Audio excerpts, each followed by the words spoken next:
I will immediately begin the overhaul of our trade system to protect American workers and families. Instead of taxing our citizens to enrich other countries, we will tariff and tax foreign countries to enrich our citizens. We are establishing the External Revenue Service to collect all tariffs, duties, and revenues. It will be massive amounts of money pouring into our treasury, coming from foreign sources. The American dream will soon be back and thriving like never before. Welcome back to a special edition of Power Play live from Washington, D.C. That was the bulk of what President Trump said when it comes to trade. Canadians, of course, had been waiting on edge to find out if the incoming president would make good on the threat he leveled following his election, which was to apply a 25% blanket tariff on all Canadian imports into the United States. The effects, economists say, of that would be devastating, sending our economy almost immediately into a recession. He did not name our country by name during his speech, but he did make those consequential comments around tariffs. Here to react is NDP Leader Jagmeet Singh. Mr. Singh, good to see you. Thanks for making the time. Yeah. There's a bit of a mixed reaction tonight as I interview various Canadian politicians. Some are breathing a sigh of relief. We heard Ontario Premier Doug Ford say, you know, it doesn't matter, they're coming at some point or the other. What is your reaction? Like, are you feeling relieved to not have heard us named specifically, or do you feel like those tariffs are inevitable at this point? Oh, I don't feel relieved at all. I think when Donald Trump threatens, we got to take it seriously. There is not anything right now that he's presented specifically, but I think he hasn't backed away from his threats. So we should take it at, it's not now, but it'll be coming soon. We don't want a trade war. It's something that would be harmful to Canada. But if he brings a trade war, we need to be ready to respond. And that's why I've called for strong action, swift and strong retaliatory tariffs to make it clear if he picks a fight with Canada, it's going to hurt Canadian workers, but it's also going to hurt Americans. The only thing that Trump will understand is force and strength. We need to show that. And how would, how would you respond differently than what the federal government has laid out, which does include counter tariffs? They've talked, for example, about immediately levying, if in fact Donald Trump did apply tariffs to us, 10 consumer products like Florida orange juice, Kentucky bourbon, then a consultation on another sizable package of about $37 billion, then a bigger one at $110 billion. I know you've mentioned critical minerals, but more specifically, what do you think the federal government could do to counter the application of those tariffs? Well, I think we need to have dollar-for-dollar retaliatory tariffs. So if they hit us with tariffs, we need to respond in kind. We also need to look at escalating that if there's additional steps we can take. I've said that critical minerals is a starting point. We're the only country viable right now. China has said no to critical minerals to the U.S. We're the only country that can be a good source of critical minerals. Given that Elon Musk is so prominent in Donald Trump's cabinet or in his administration, it makes it clear that if we stop the flow of critical minerals, that's directly going to impact Tesla, Elon Musk's company. So I think that's what we need to do.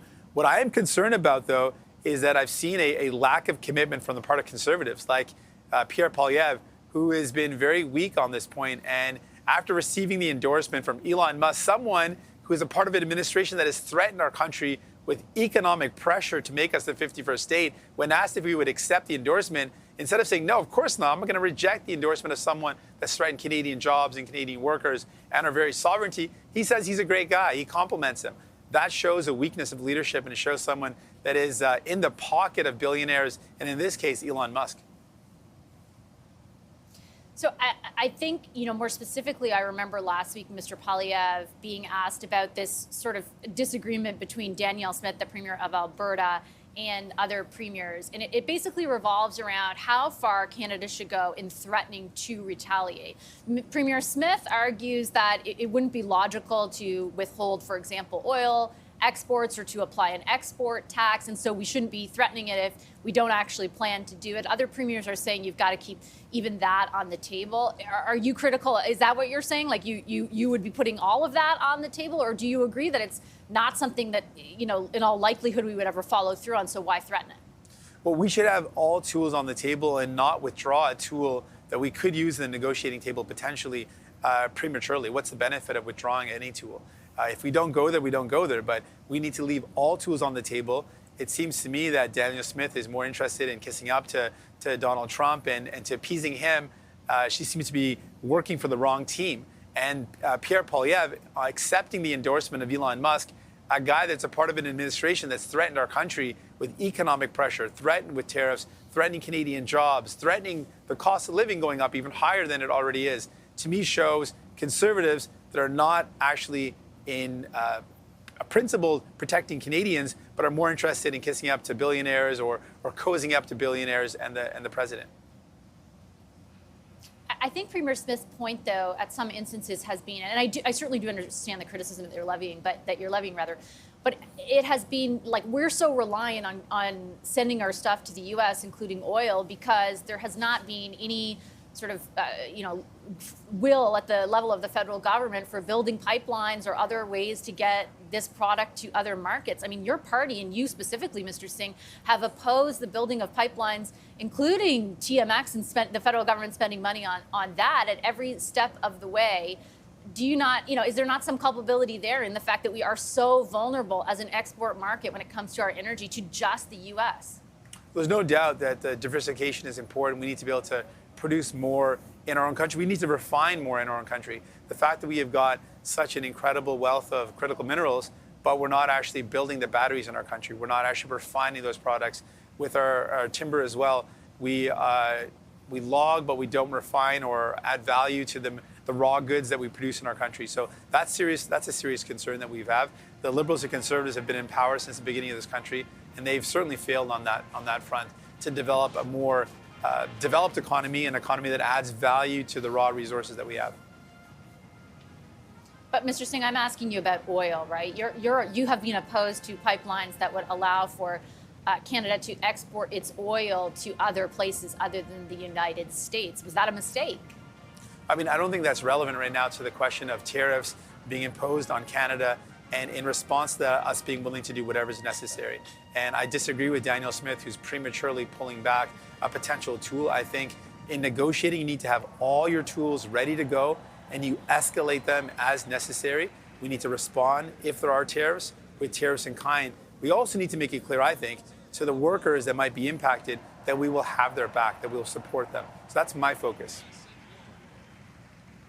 Yeah, I guess from my perspective, the relevancy is more in the medium to long term, right? In oil is one aspect of it, but essentially we're in a place where 4 years after we thought there wouldn't be another Donald Trump, there is one, and we're incredibly vulnerable to the prospect of any tariffs because of our reliance on the U.S. as an export market. And I was just asking about whether or not oil should only go there, or if if it's been short-sighted to essentially oppose getting oil to other places so that we're not so vulnerable.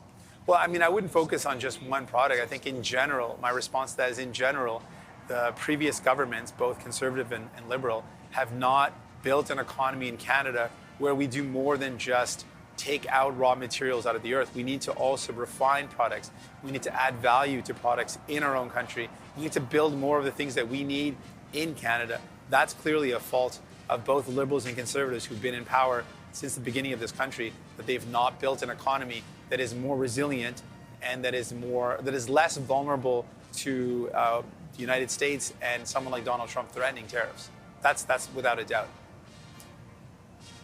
Understood. Mr. Singh, I got one more question for you. I just want to get you on the record because I'm sure you're aware all these candidates are talking about maybe there won't be an election as soon as the spring. Maybe they can work out another arrangement with your party, like people behind the scenes. I wanted to ask you quite bluntly, you had said prior to Christmas that no matter what, at the earliest possible availability, that you would vote to bring the government down, that you would offer a vote of no confidence in the government.